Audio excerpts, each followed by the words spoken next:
Porque o presidente da Câmara, deputado Eduardo Cunha, já antecipou aos deputados que quem não comparecer às quintas-feiras terá o corte do ponto, ou o corte do pagamento daquele dia não trabalhado em função das votações. Aqui na casa, eu penso que esse caminho que Vossa Excelência disse, não podemos, como resposta, estamos vivendo uma crise muito séria, do ponto de vista do que está acontecendo com a Petrobras, com a Operação Lava Jato, com a situação da economia.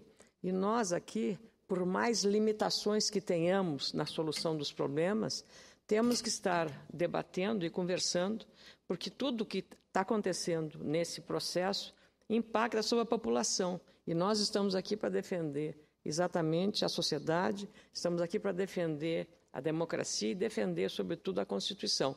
Nós, senadores, temos um grande compromisso, porque está escrito no artigo 53, que nós somos representantes dos Estados. Então, como essa é a casa da Federação, o Senado, a questão do Pacto Federativo, no momento de crise, nós lemos todo dia a situação que estão vivendo, não só o governo federal. A União é a chamada prima rica da Federação, a prima rica. Um déficit de 17 bilhões, 17 bilhões é o déficit. Imagina os estados como o nosso, senador Paim, que Vossa Excelência conhece bem tanto quanto eu, o senador Lazier Martins, e outros, aqui o Distrito Federal, cujo pagamento da folha dos policiais militares é feito pela União, pois esta unidade da Federação, o Distrito Federal, do nosso governador, nosso colega Rodrigo Lemberg, um déficit, o maior da história, que impede sequer o pagamento, impede o pagamento para a área da saúde pública, que é uma questão emergencial. Então, já houve greve aqui no Distrito Federal, mas em função de uma situação herdada que é inadministrável nesse começo de gestão. Então, eu penso que todo o debate sobre a federação vai exigir de todos nós um grande comprometimento e muita seriedade. Superado o processo da escolha da presidência da mesa, senador Paim, eu penso que isso tem que ser página virada. E gostei até da frase do senador Renan Calheiros, né? Votei no senador Luiz Henrique ao dizer que a página está virada, senador Capiberibe, é um gesto político. A página virada significa dizer que, de agora em diante, nós temos que ter uma atitude de convivência respeitosa aqui no Senado Federal. O seu partido foi sacrificado pela ausência na mesa, mas eu penso que nós teremos, mesmo assim com essas divergências, teremos condições, sim, de encontrar uma forma de convivência para que a sociedade nos olhe de outra maneira. Hoje nos cobram e cobram adequadamente porque estamos vivendo diante de um desafio muito grande, talvez o maior da legislatura que foi iniciada em 2010. Então, eu tenho a noção exata da responsabilidade que nós todos temos aqui. Eu venho aqui hoje à tribuna, caros colegas senadores, nossos telespectadores da TV Senado, nossos ouvintes da Rádio Senado, quem nos acompanha aqui para fiscalizar o trabalho dos parlamentares, dos senadores e dos deputados federais. Tão importante quanto essa gravíssima crise que está consumindo, deteriorando um dos maiores patrimônios nacionais, que é a Petrobras. Tão grave quanto isso é o perigo que está rondando a economia com o aumento da inflação. É exatamente isso, é o que vai e já está corroendo a renda da população, dos consumidores, mas especialmente das camadas mais pobres da população brasileira. A elevação generalizada dos preços no supermercado, na mercearia, e especialmente nos postos de combustíveis, traz riscos à estabilidade econômica, que foi uma conquista, senador Capiberibe, da sociedade brasileira, alcançada essa estabilidade há mais de 20 anos. Um dos principais indicadores econômicos do país, o IPCA, o Índice de Preços ao Consumidor Amplo, subiu agora em janeiro 1,24%. É a maior variação mensal para cima desde fevereiro de 2003. na inflação acumulada dos últimos 12 meses, a alta alcançou agora em janeiro preocupantes 7,14%, bem acima dos 6,5% admitidos no regime de metas projetado pela equipe econômica do governo. A pesquisa feita pelo Banco Central recentemente, ou na semana passada mais precisamente, com mais de 100 economistas de várias instituições financeiras, revelou a percepção desses profissionais em relação ao crescimento. A economia brasileira deve ter crescimento zero em 2015 e a inflação, segundo essas mesmas fontes, deve atingir 7,15%, a maior nos últimos 11 anos. As primeiras e maiores vítimas desse grave problema econômico são os trabalhadores, que já começam a perder seus empregos. Os cortes, é importante que se diga, viraram rotina no setor industrial pela queda das vendas e pela retração da economia, a chamada puxada de freio. O setor de serviços, com faturamento em queda e em plena alta estação de veraneio nas regiões turísticas do Brasil, por causa principalmente da queda do consumo das famílias, já está dando sinais de esgotamento. A taxa de desemprego, que está em 4,8% nas 6 maiores regiões metropolitanas do país, corre o risco de encostar em preocupante 6,5%. Isto não é terrorismo, esta não é a palavra de uma senadora de oposição. Eu não sou de oposição, eu não sou do governo, eu sou uma ex-jornalista que agora está no exercício do mandato e que enxerga as coisas como as pessoas com as quais a gente conversa, no táxi, no ônibus, no restaurante, ou carregador de malas, ou todas as pessoas comuns. A secretária que nos presta serviço, a diarista, elas é que falam. E nós sentimos quando vamos ao supermercado, vendo também esse reajuste dos preços que vai afetar, sim, as camadas mais pobres da população. Claro que essa situação preocupa e não se pode, e nem o governo imaginar. Quando eu subo à tribuna para dizer isso, senador Capiberibe, e eu imagino que seja a preocupação do senhor, não é para atacar o governo, é para dar uma luz ao governo, para ajudar o governo a enxergar essas coisas. E antes que seja tarde, como aconteceu com a Petrobras, tomar medidas que impeçam que o problema se agrave. É esse o nosso objetivo, é isto. Não é nada de terrorismo. Não somos, pelo contrário, jamais partilhamos do quanto pior, melhor. Não. O país não merece, o povo não merece isto. Com muita alegria, concedo a parte ao senador Capiberibe. Senadora Ana Amélia. Senhor presidente Paulo Paim, eu acho que se retardou muito as medidas, não é, para evitar que o país caminhasse na direção da crise. Até porque o governo, liderado pelo Partido dos Trabalhadores, está aí na sua 4ª edição. São 2 mandatos do presidente Lula, um mandato da presidente Dilma, e nós estamos agora olhando o horizonte com receio, com temor, com muita preocupação. Vossa Excelência tem inteira razão. As medidas que o governo começa a tomar para ensaiar deter a crise são medidas que penalizam os mais fragilizados. Restrição para o acesso ao seguro-desemprego, restrições na Previdência, ou seja, conquistas históricas dos trabalhadores que agora estão sob ameaça.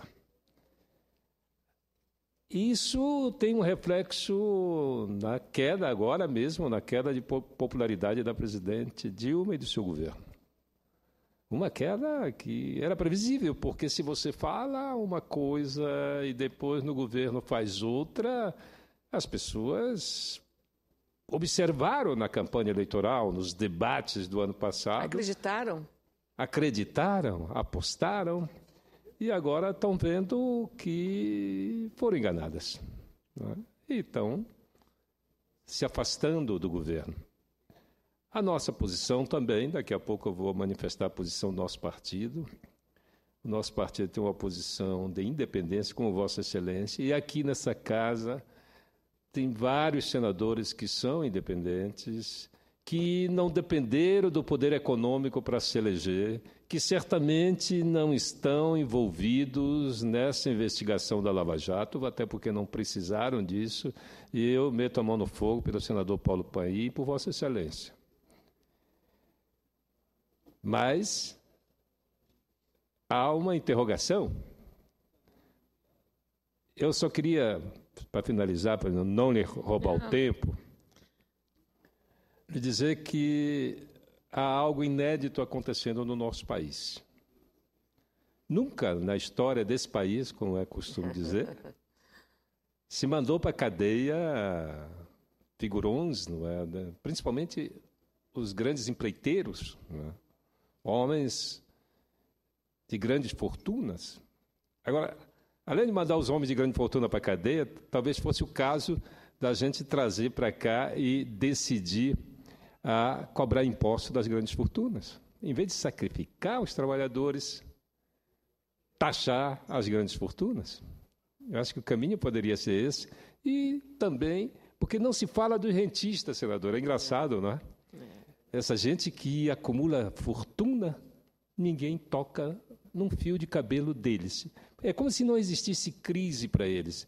Eles consomem e levam 40% ou um pouco mais de toda a arrecadação de tributos da sociedade. Ou seja, a energia da sociedade está indo tudo para cobrir os serviços da dívida, enfim. Então, a senhora tem inteira razão. Agora, nós, senadores, deputados, agentes eleitos, temos uma responsabilidade maior, não é? Porque nós também somos tomadores de decisões. A semana passada nós elegemos uma mesa. Nós elegemos, não. Nós ficamos fora da mesa. De uma mesa que vai ter muita dificuldade porque ela só representa aqueles que votaram no presidente. Eu não estou representado nessa mesa, fiquei de fora. Ficamos excluídos, não é? Mas não arredamos o pé das nossas posições. Eu acho que, na política, ter posição clara significa ter ônus pesados, não é? Mas eu acho fundamental que a sociedade que está aí nos ouvindo e nos vendo saiba diferenciar que aqui no Senado e na Câmara existem parlamentares, representantes eleitos que têm posição clara e não importa o sacrifício que eles precisem passar. Portanto, eu queria me juntar a Vossa Excelência nessa direção, na direção da independência, nem do governo, nem de uma oposição sistemática e irracional, mas de um discurso ouvindo a voz rouca da rua, interagindo com aquilo que a sociedade deseja. Eu acho que esse é o trabalho que nós precisamos fazer aqui nessa casa. Obrigado. Eu queria, caro senador Capiberibe, do PSB, estivemos juntos, e dizer ao senhor que eu queria que a mesa considerasse o senhor parte do meu pronunciamento. Vossa Excelência traz uma contribuição muito valiosa e agradeço as suas referências. Meu partido está na base do governo, mas eu continuo sendo independente porque penso que esta é a posição que os eleitores que me mandaram para cá querem que eu continue nesta posição e eu preciso respeitá-los. E também dizer a Vossa Excelência que Vossa Excelência citou aí uma medida que o governo agora sinaliza e o senador Paulo Paim já tem várias emendas à medida provisória. Eu também tenho algumas, não tantas. Não são muito, mas são 50. 50 emendas. 49 a 50. Então eu tenho um pouco menos, senador Paim, 10% das suas. Porque, veja, o senhor citou aí uma palavra, seguro-desemprego. O que aconteceu? Aqui nesta tribuna, prestei muita atenção quando um colega nosso, o senador Blairo Maggi, fez uma defesa veemente do Bolsa Família. E fez com dados, fazendo um comparativo, que agora, repito, o senador Blairo Maggi, do que o governo coloca no Bolsa Família, 24 bilhões, é um volume importante, um programa que precisa continuar, com as contrapartidas de os filhos estarem na escola e os pais ajudando os filhos a estarem frequentando a escola. Não ter ausência, não ter abandono da escola. E outras contrapartidas. Eu até, sinceramente, sou favorável que o Bolsa tenha como contrapartida carteira assinada, que a pessoa receba o Bolsa e receba um salário mínimo num trabalho dependendo da sua habilidade. Ou que a pessoa se inscreva também para a qualificação. Sabe quanto o governo, em limite mínimo de desemprego no Brasil, comparativamente ao mundo, está gastando com seguro-desemprego no ano passado? O dobro do Bolsa Família, 48 bilhões, senador. Então, o que vai acontecer? O Fantástico mostrou ontem o que estava... Se formou uma fraude, lesando uma conquista dos trabalhadores, senador Paulo Paim. Foi uma conquista dos trabalhadores centrais sindicais. E aí a fraude vem contaminar. Por que acontece fraude? Porque não há fiscalização. Não há preparo dos organismos estatais, Ministério do Trabalho e os outros órgãos para fiscalizar. Será que ninguém se deu conta quando começa a vir muita cobrança? Valores, 20 mil reais. Não, tem alguma coisa errada e ninguém se dá conta. Mas agora, todos os trabalhadores vão pagar uma conta pela ineficiência do Poder Executivo, pela ineficiência dos mecanismos de fiscalização, de governança, o mesmo que está acontecendo na Petrobras. O que é isto? A ausência de uma responsabilidade na governança e no gerenciamento. É isso que está acontecendo e quem vai pagar a conta? Como na Petrobras, os trabalhadores que botaram dinheiro nas ações da Petrobras, o fundo de garantia, são os trabalhadores que vão em busca do seguro-desemprego, como um que foi lesado, motorista, perdeu o emprego, foi lá, tinham usado o nome dele e fizeram a fraude. Então, ele não é justo que o trabalhador pague essa conta. Com muito prazer, concedo a parte do senador Regufe. Senadora Ana Amélia, eu quero primeiro parabenizar Vossa Excelência pelo pronunciamento e pela postura. Eu considero que essa posição de independência, de consciência na hora de se votar é algo muito importante para um parlamentar. Os cargos no governo, que hoje os partidos tomaram conta das máquinas do governo, e não só do governo federal, mas nos governos estaduais, nas prefeituras municipais, eu considero que, claro que há pessoas filiadas a partidos capacitadas, qualificadas, e não se pode ter preconceito com relação a pessoas filiadas a partidos, até porque nós somos também filiados a um partido político. Agora, é preciso que esses cargos levem em consideração a qualificação técnica e a qualificação que aquela pessoa pode prestar um serviço à sociedade. Vossa Excelência tocou aqui na questão da sua independência como parlamentar, e eu quero parabenizar Vossa Excelência por isso. Porque eu acho que me deixa triste quando eu vejo um parlamentar que, por consciência, tem uma posição contrária a determinado tema, só porque ele tem cargos no governo, porque o partido dele tem cargos no governo, ele vota de uma forma diversa, vota contrariando a sua própria consciência. Como também é triste ver pessoas que às vezes concordam com alguma coisa que um governo faça, votar contrário só porque pertence a um partido de oposição.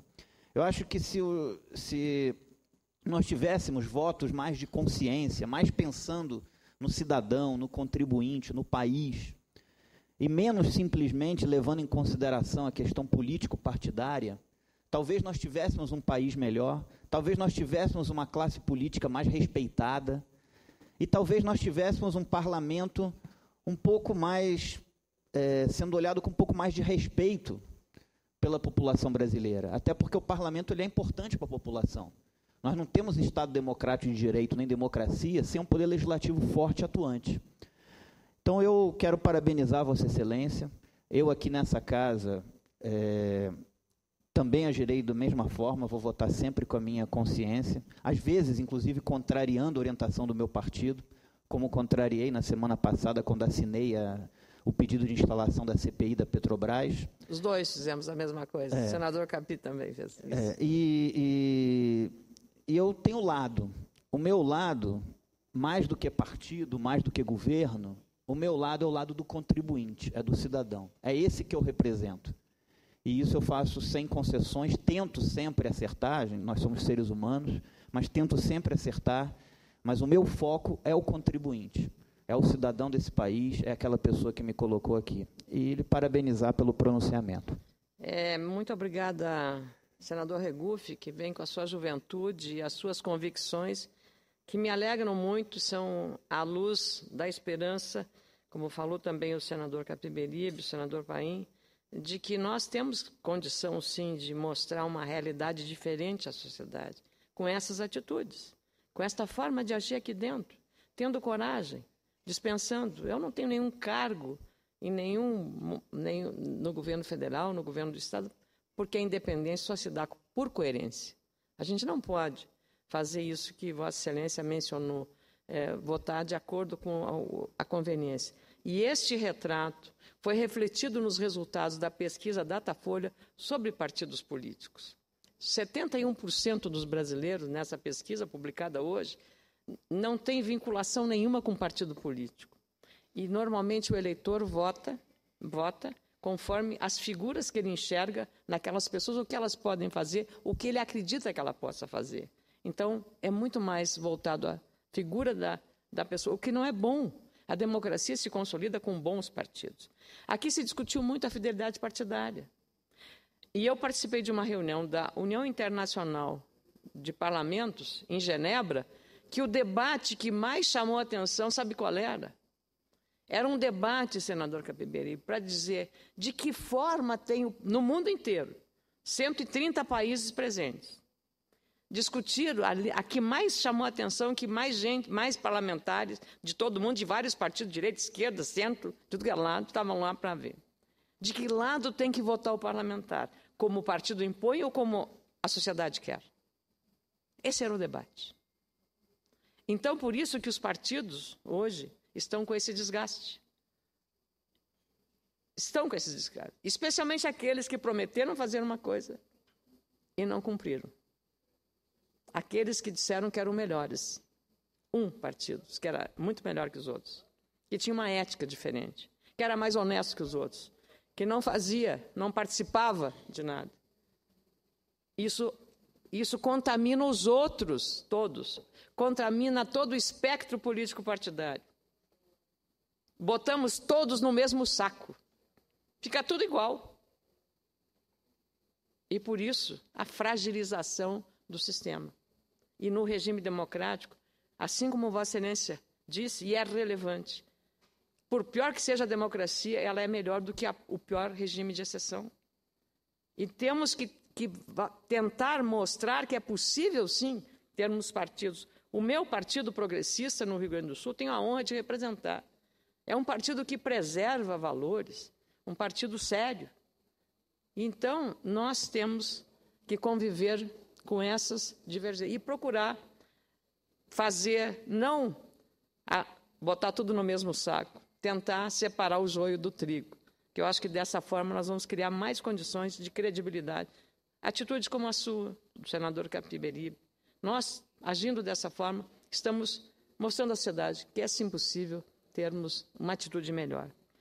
Voltando à economia ainda, que é um problema grave que nós temos hoje, o presidente do Banco Central, que eu diria o coordenador da política econômico-financeira do país, o Alexandre Tombini, do meu estado do Rio Grande do Sul, gaúcho, de Porto Alegre, está participando hoje e amanhã em Istambul da reunião do G20. Ele próprio reconheceu, às vésperas dessa reunião internacional, que a inflação seguirá elevada nos próximos meses e que o Brasil não deve crescer neste ano. Essa é a autoridade. E uma autoridade se torna... merece o crédito quando ela diz a verdade, não escamoteia. Chances de a economia do país entrar nos eixos só no ano que vem. Não é uma boa notícia para este recém-iniciado 2015. Inclusive, os índices apurados na pesquisa Datafolha neste final de semana revelam outro risco. E aí, Vossa Excelência lembrou, senador Capiberibe, revelaram um outro risco. A questão da falta de credibilidade do governo começa a tomar conta de boa parte dos brasileiros. Em muito pouco tempo, a presidente da República, que venceu há 3 meses uma acirradíssima disputa eleitoral, já padece do desgaste dessa instabilidade na economia, agravada pela profunda e inacreditável crise que engoliu a Petrobras, maior patrimônio dos brasileiros. Falo não apenas sobre o patrimônio material, o capital da empresa, suas ações, os projetos, as plataformas, mas eu falo também daquele patrimônio intangível que é a marca da empresa, aquele BR verde e amarelo. Aquilo é um valor intangível que eu considero maior do que o próprio capital financeiro da empresa, do patrimônio da empresa. Este valor intangível. Hoje, apenas 23% dos brasileiros avaliam o governo como bom ou ótimo, segundo o Instituto Datafolha. 44% fazem uma avaliação negativa do governo. O mais sintomático é que 77% dos 4 mil eleitores entrevistados em 188 municípios, entre os dias 3 e 5 deste mês, estão convencidos que a presidente da República, que presidiu o Conselho da Petrobras, quando era ministra de Minas e Energia, sabia do que estava acontecendo e tomando o rumo na maior estatal brasileira. Essa foi a percepção captada na pesquisa. Isso é muito sério. É claro que a presidente, quando exorta o combate à inflação, quando exorta o combate à corrupção, faz o que deve ser feito. Mas isso não pode ficar apenas na retórica.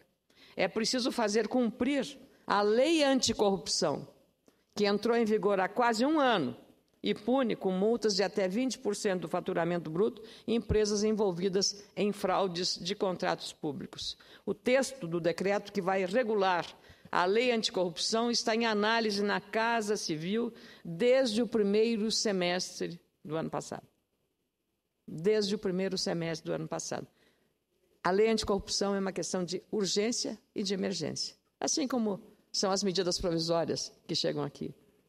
Mais do que isso, o que se viu, no caso da Petrobras, é um total descontrole sobre a governança de uma empresa que tem ações negociadas na Bolsa de Nova York e é uma das maiores petroleiras do mundo. Um dos equívocos é o vai e vem das medidas do governo para recolocar nos trilhos o descarrilhado trem nas contas públicas e a política de controle da inflação. São falhas provocadas por declarações desencontradas entre a equipe econômica e o comando político do governo. Enquanto o ministro da Fazenda, Joaquim Levy, anunciava mudanças para corrigir distorções no seguro-desemprego, o ministro da Secretaria-Geral da Presidência, Miguel Rosseto, imediatamente desmente o ajuste anunciado pelo ministro da Economia, para em seguida o governo voltar atrás e confirmar aquilo que o ministro havia dito. Vai ter, sim, que resolver o problema dessas distorções. Esse mau começo, e aqui não fala, como eu disse, uma senadora de oposição, mas uma senadora independente, para alertar o governo, não demore a tomar medidas, porque senão vai ser pior o desfecho. Portanto, espero que as ações do governo para recolocar a nossa economia nos trilhos consigam reparar, de fato, o poder de compra do brasileiro e trazer de volta não só a estabilidade, mas, sobretudo, a credibilidade dos brasileiros. E isso só acontecerá com muita responsabilidade desta Casa e também do Poder Executivo. Claro, hoje as instituições, o Poder Judiciário com o juiz Sérgio Moro, o Ministério Público como órgão fiscalizador com o nosso procurador Rodrigo Janot, que está em Nova York para tratar do caso Lava Jato. E também a Polícia Federal, que vem agindo republicanamente. Isso consola a sociedade brasileira, que vê nessas instituições uma luz no fim do túnel. Muito Muito obrigada, presidente.